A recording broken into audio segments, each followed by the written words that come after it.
Hello everybody, welcome to my channel, The Real Super Sam. Today is another comic review and I hope you enjoy. In Spider-Woman issue 20, she finally came into contact with the Amazing Spider-Man.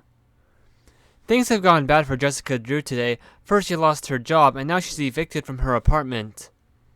Her job had a villain running it behind the scenes, and now with new management and her coming in late all the time, she gets fired.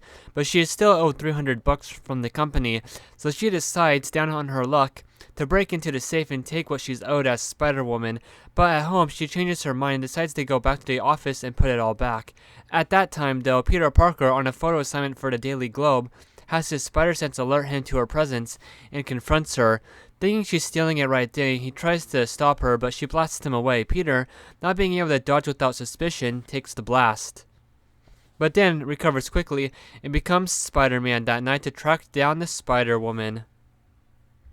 Surprisingly, neither Spider-Man or Spider-Woman have ever heard of the other. I guess it's just because they're on opposite ends of the country. This issue isn't really a fight though, just a chase and a conversation at the end where Spidey lets her go, not even finding out her name is Spider-Woman. After reading the series, I can say Spider-Woman is a lot more of an adult comic series, not because of anything inappropriate, but because there's not much action or big-time supervillains as Parker.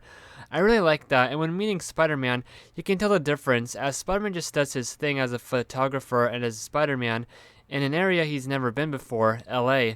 In fact, he points out that the buildings are way smaller there, making it harder to catch up to Spider-Woman who glides everywhere.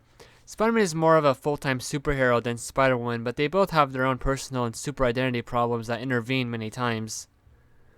Spider-Woman tells Spider-Man the whole story about the money, and Pete believes her, sharing how he also has enough grief in his life, but he just keeps going and learns things always get better.